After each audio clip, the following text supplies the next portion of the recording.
Hi guys, Sci-Fi Recapped here. Before we start, warning. Spoilers ahead. Today, I'm gonna explain a mystery and thriller movie, called The Nest. There is a harmonious family who is looking for items at the flea shop. The girl, Meg, is suddenly attracted to a teddy bear. She then asks her mother, Beth, to buy her the teddy bear. When she asks the flea about the teddy bear's price, the man says that the doll is given to the girl for free. Even though Beth tries to pay, the man still doesn't want her money. They finally come home from that place after getting the things they want. Unbeknownst to them, in a house nearby, there is a girl watching them through the window. She strangely walks to her family, which turns out to be a nest of parasitic insects. Back to the family, they are in the playground. From their conversation, it turns out that Jack is Beth's newest husband who is a widow. They also talk about their new life, in which they will settle in a house on the outskirts of the city. While they are chatting, their child unwittingly is engrossed in playing with her new teddy bear, until she goes to the forest to chat with the teddy bear. But unexpectedly, there is something moving inside the teddy bear. Until a few moments later, her parents realize that their daughter has disappeared. They immediately look for her and suddenly hear her screams from the forest. Not knowing what happened earlier, they find Meg unconscious and beside her, there is blood on her new teddy bear. 6 weeks later, it seems Meg is texting her mother who is dating with her new father. She continuously texts her mother. On the other hand, they eventually feel annoyed because lately Meg really looks different and doesn't want to be left alone by her mother. She always complains of stomach ache as an excuse.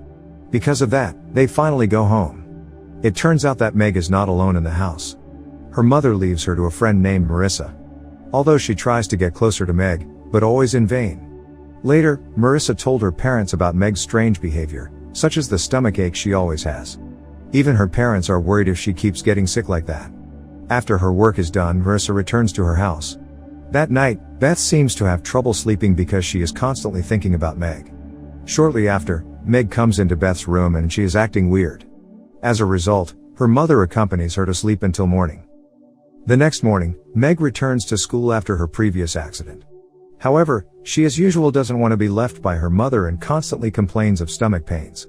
Then the psychologist at the school, Ash, tries to understand what depression she has, but she always refuses. When Beth wants to go back to her office, Meg still insists that she doesn't want to be left at school. As a result, she sadly sits in the school corridor. Not long after, a girl comes to bully her.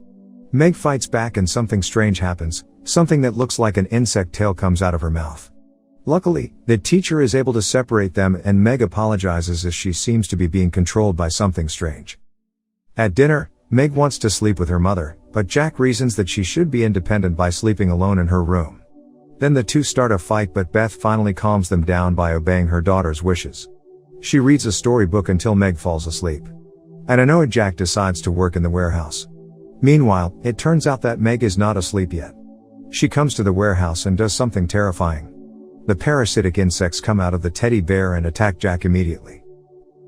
The next day, Beth is accompanying Meg, who is having breakfast with excess sugar, while she still doesn't realize where Jack is. Suddenly, she happily accepts the call because she has been accepted for a job, but Meg seems doesn't like it because she doesn't want to be left alone. Later, Beth finds a smelly black liquid on the warehouse floor, while Meg returns to the school, but she feels unhappy. The psychologist again asks her what has been making her behavior so strange lately.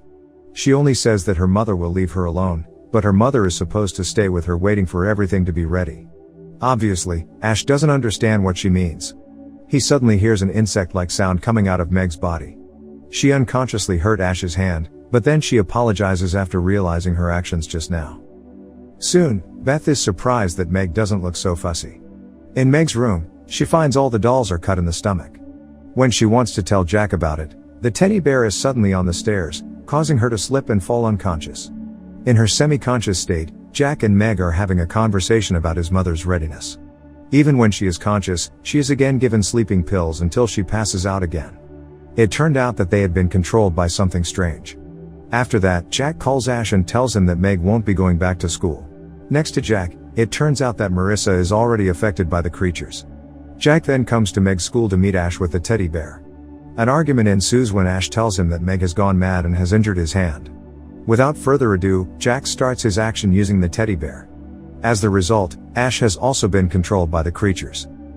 In the meantime, the time to fertilize Beth has come. With the teddy bear beside her, Finally, the parasitic creature comes out from inside and wants to enter Beth's body. Fortunately, she manages to get up first and checks the condition of the house. She then sees Jack and Marissa, who each have the creature in their mouths. She asks them both to get away from the house, leaving herself, Meg, and the teddy bear behind. Meg realizes that her followers are waiting for the right time outside. Beth wakes up in the middle of the night and sees that Meg is going into the basement with her dolls. She decides to follow her and discovers that Meg has made a nest out of her doll. She eventually is hit by Jack from behind. After the incident, Beth continues to be given drugs until half sane. With the opportunity, Meg tries to fertilize her mother. She takes her mother to the toilet and starts the fertilization process, making her the main host. Long story short, the family members with Ash are busy cutting the doll's belly. Meg is told by Jack to feed her mother with sugar. Disturbingly, Beth has been made the queen of insects from that time. The doll is used as a vessel for the creature eggs that Beth has produced. In that way, the creatures continue to reproduce. After the dolls are shown, they distribute the dolls to the flea shop, similar to the scene at the beginning of the movie. Subscribe to watch more videos like this, turn on notifications, and leave a like to help the channel out. Thank you for watching.